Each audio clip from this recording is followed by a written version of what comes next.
we're always open to hearing about new projects and working towards a solution. No project is too big or too small.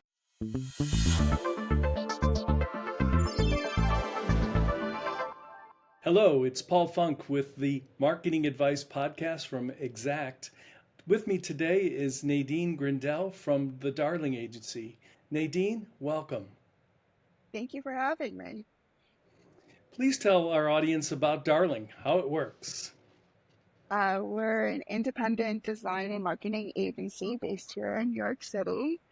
Our clients give us projects and we try to make them as beautiful and functional for whatever strategy they're working on. We range from branding to television ads to social media. We kind of play a little bit in everything and try to get our hands dirty where our efforts are best matched. Very cool. I love some of the statements on the website. They have real personality. Um, you know, After 17 years, still no fancy mantra or positioning statement. I No, can identify with no. that. Very we good. we like to go with the flow, so it's kind of hard to come up with a statement that classifies all of us as like one agency. We each have our strengths, and we kind of hone in on them, and we work together collaboratively as a team. So whether you're a designer or you're the president, we all make similar decisions and have the same input as everyone else on our team. Did that personality attract you to the agency? Yes. So my interview with Darling, my boss, Jeroen, our founder, actually messaged me on a Sunday and apologized for messaging me on a Sunday, even though I was looking for a new position, and had only two phone calls and felt like just the personality and the work and what the team was doing really attracted me to the organization. And we really have a flexible office setting where we are hybrid, but we get to pick what days we come into the office. So today we did an impromptu photo shoot for one of our clients in-house. So myself and our director of photography came in and worked together on some imagery. So you just never know what we're going to be working on, and every day is a new day with a new challenge or a new creative perspective that we could put on for our clients. Awesome. Nadine, what is your exact role there at Darling? So my role is director of social media, but I wear a lot of hats. So I also work on new business. I also help with strategy for some other points because my background is marketing generically, but was the elder millennial that fell into social media. So that I took that and ran with that as my career, but have wore hats like public relations, events. So really my experience kind of is brought into different things that the Darlings are working on. Now, you've shared a lot of the capabilities of the agency, and it does seem extensive. Is there one area of concentration that outweighs the others? No, no, because every client's different, every product's different. So we really hone in until what the proposals and RFPs that we're working on are. And we'd like to get to know our clients before we even make that step. So we take like a point of education. So we want to know who is the heads making the decision and what is their perspective of what the project is and end goal. And sometimes we do that collectively as a team, and other times we have those conversations individual because, Paul, you might say something, but your coworker might think of something else, and taking in all that information allows us to think on it and to be educated on the response that we're getting back to you for the proposal itself. And that's how So, we get new business. It's just so it's smooth because we're helping you and we're kind of guiding you with the challenges that you face and hearing it firsthand from what you want as an end goal from us. so no cookie cutter solutions. These are No. I mean, we do have processes. We're not going to like start from scratch every time, but our process is kind of really fluid. So we get to know who you are, we get to know what your challenges are, we get to provide input and point of view, and then we give you positioning as to what the solution is from our perspective. So it could be naming for an organization. So one of our projects that we just worked on was rebranding a frozen food brand and coming up with some fun and family friendly names and imagery to go associated with that name and imagery. We were just working with an over-the-counter vitamin supplement, so that's a whole nother industry. We work with Morton, so that's another consumer packaging good industry. We work with fintech. There's just so many different opportunities that we don't like to silo ourselves as fintech or medical or this, that, or the other thing, because we want to be able to take our strategy and our knowledge and our imagery and our branding and apply that to what you're looking for. So it can be fluid in terms of like our end. Very interesting, because there does seem to be so much specialization these days in all businesses, and especially in marketing. People are picking out their strengths and concentrating in it. That's my specialty, right? So social media is from the get-go, but I'm just one element that can be supplied into many other proposals. Yeah, very cool. So, with this openness, there's no problem or attracting new clients or landing new clients. I mean, that's always a challenge, right? You always want to bring in new business, and we only take on what we can hold and obtain. Um, so if we feel overwhelmed, that's when we kind of put a halt onto collecting new business. But we're always open to hearing about new projects and working towards a solution. No project is too big or too small. Based in New York City, is that where the majority of your business comes from, or do you look at the business from a national perspective? National, well, business can come from all different aspects, wherever it may be. Some of it's New York City based, and some of it has been California, the Midwest. It just depends on where the clientele comes in. And Google has been such a big help for us in terms of obtaining new clients and them reaching out to us based off of our SEM. So we're doing something right when it comes in. And it comes in usually in a big wave. When it rains, it pours for sure. But no, we take it wherever we can get the new business for sure. So, am I correct in saying that new business finds you? You're not necessarily finding it? I think it's a little bit of both, right? You have to look too, but it's nice when it comes in. You're like, wait, where'd it come from? And then having those conversations, and our website's so dynamic, it shows our portfolio really well. And I think that helps showcase and highlight the work that we can do. Is such a small but mighty team. Like we're really just a tiny boutique agency doing big things in New York. Awesome. I believe you shared with me the other day when we first spoke that it isn't social media today, it's interest media. Yeah. Would you expand on that? Yeah, I mean, the algorithm's interesting, right? So it changes every day. But what your algorithm is, Paul, and what my algorithm is are two different silos because we're two different people looking for different content. So I think a lot of times the algorithm is really trying to get to learn you as a user and get to know what you're searching for and whether or not it's connected to other cookies, to other places, or if it's listening to you. But really, it's about what you want to see. So right now, on my algorithm, it can range on Instagram particularly.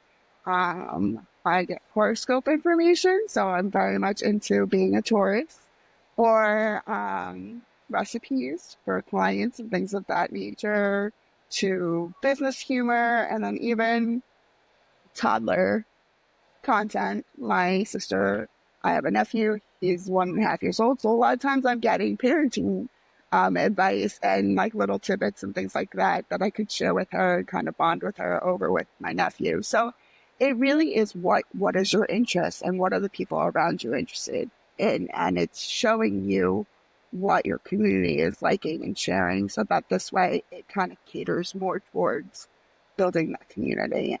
Um, it's interesting. It's interesting to see because it changes every day. Social media used to be about really who you wanted to follow, and a follow was really important. But today, it's not really about the followers. It's really about the engagement that you're getting on your posts and what your reach is. And your reach can be non-followers because it's really about who's going to watch most of your content, who's going to relate to your content. So that's why interest media is really kind of where it's shifted to, per se, and not necessarily your followers are the ones that are seeing your content day in and day out. Is there a type of client that you're not working with that you'd like to work with, or is there a dream client out there you'd love to have in the agency portfolio? That's so hard. You gave me a curveball, Paul. We didn't prepare for that question. Um, I don't know. I would love to go back into like broadcasting. I think that would be fun if we were repping a television show, or clients that do more events. We did have one last year. We did Tulip Day in New York City, and we partnered with an influencer and we sold out the tickets within 24 hours of releasing free tickets. So we had to sign up just to kind of gauge how many people were going to come, but we were getting ongoing support from all different angles, and influencers who were supporting the event day of, and also media relations. So we had local Fox, ABC, all coming in trying to cover our event. So that was a lot of fun to do too. So I think something in between the mixture of the two would be great. But for me, social media is like every industry is different, right? So you just have to learn something new. And I kind of love that because my career has shown me that it's not just one thing like to be specialized in. It's developing the marketing content and making it work for the client that I really support and love, because there's like an education factor to it. And then it's learning the branding behind it and then creating content that kind of seeds out, whether it's form of entertainment or a form of educational points. It's just really fun to create content that's resonating with people, and that's kind of my bread and butter. So it seems like variety would be the answer. Oh yeah, I mean, I didn't give you one specific company, right? I That's gave you quite all like right. industries per se, but I mean, everything is a new challenge. So I'm just excited to be partnering with all different types of businesses. So it sounds like you and the agency put a lot into the clients and a lot into their success. So how do you practice that while maintaining a level of profitability? I think part of it is because we're tiny and mighty, so we do bring in the resources as we need them, but we try to do most of our content building or strategizing in house with our current employees. Um, but it really is trying to create that like Chinese menu of options. So we don't really have a one set price model for each of our clients. Yes, we have little things here and there that kind of are the tentpoles, but based off of what you're looking for, we like to give you a budget that fits within your needs rather than saying, all right, here's our proposal, here's our SOW, take it or leave it. That's not who we are. We really like to build within pieces and what works for you. So let's say Q1, you only have X amount of dollars to spend on this project. Well, let's build out a retainer for Q2 or Q3 or whatever the case may be, so that this way we can extend it to support your financial needs as well. So it's really not us trying to say this is it and just drop the mic and walk away from something. It's really us trying to work with our clients to kind of get to where they need to be and to make them successful. It sounds like you must be very good at building relationships with those clients. Yes, we all are. All of us who have touch points with clients really build an intimate relationship with them so that this way we know what their expectations are and we keep that at the highest level possible. So we're living in some interesting times. Are there new, unique challenges this year or in the last handful of years since 2020, different than they were in the past? Well, I think the new challenge for social is always that it's not the same ever. One day cannot compare to the next day. The tactics are the same, like the creation. We know that we need to create content that's going to be relevant to our clients and our followers. But I think at the end of the day, it's really keeping up with the trends of like where the industry is going. In my case, and in a lot of other digital marketing cases, AI, where is that going to stand? How is that going to play out?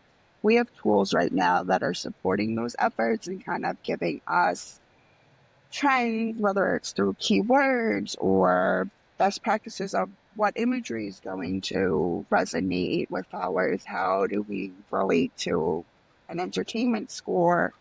Things that kind of help us succeed when we're putting content out there, as well as tools. I mean, if you don't have the means to have these elaborate tools that cost $20,000, $30,000, even more, depending on your enterprise, it can be just Meta itself. And Meta is kind of changing to these AI practices. And even as a consumer user, just like uh, me, I rarely post because it's my job, but you can see that even AI is kind of built into the consumer level, the user level, where you can type whatever you think is your post, but it'll give you suggestions now to say, oh, it might do better. What about this language? Or what about this trending music? It kind of feeds you to support you so that you can succeed on their platforms.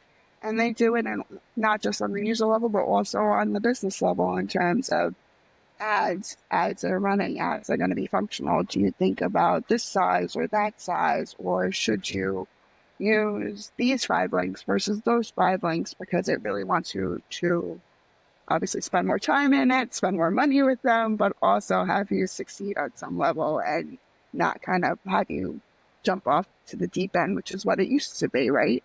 It used to be like you created the content, you created the ad, and you had no support. It didn't give you any guidance. Now there's so many different features inside all of these different platforms that want you to succeed because they want you to spend more money and they want you to be in there longer, of course, and participating with each of these platforms longer.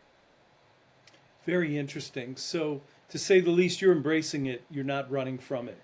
No, I mean, you can't run from it. It's not going anywhere. I think you just have to be smart about it, right? You can't let it choose you. You have to choose it. So you still have to have that humanity element to AI. You still have to make strategic decisions when it comes to it because I mean, if you even look at like Grammarly for something, an example, which is like the lowest hanging fruit, language to that AI also has hiccups and it may not communicate appropriately. So you still have to check for spelling errors. We had that conversation the other day of making sure that there are spelling errors in our emails because now you know you're coming from a human versus a bot. But I think it's still important to have that humanity element to all of your decision making and not letting a computer make the decision for you day in and day out. Like you are the strategy, you are the thought process. You need to execute it and see it through. But to have the support, yeah, let's embrace it. Let's see what it does and let's see what your thought was and do some A/B testing against it and see what works better. I love some A/B testing. Oh, everyone does, right? It's amazing the difference in the results. Yes, yes. Um, so it sounds like Darling is very fluid, very creative, very open-minded. Is there any advice that you would offer to other marketing agencies that may be listening to this podcast? I think knowing who you are and knowing your brand. So flexibility is not for everybody. That works for us, but knowing who you are and what kind of projects you want to work on and how you can share your expertise with your clientele is important. Communication will always be key at the end of the day. So it's the way you present yourself and how you put yourself out there and knowing what you can and can't do, because it's okay to say that.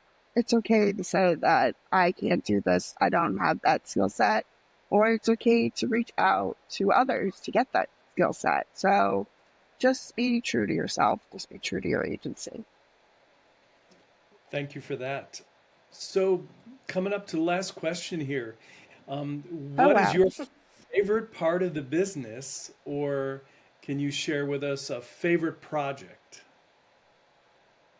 Favorite project, favorite part of business. Well, I like that every day we have touch points with the whole team.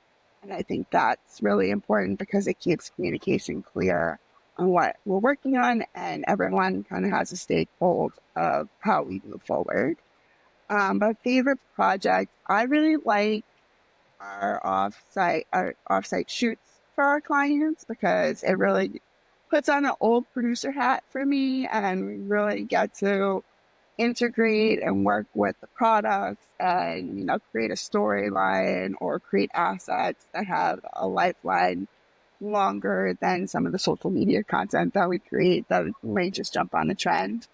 It really helps us as an agency kind of see the bigger picture for our client, and we get to see the end results, whether it's on social or digital or wherever it may be placed.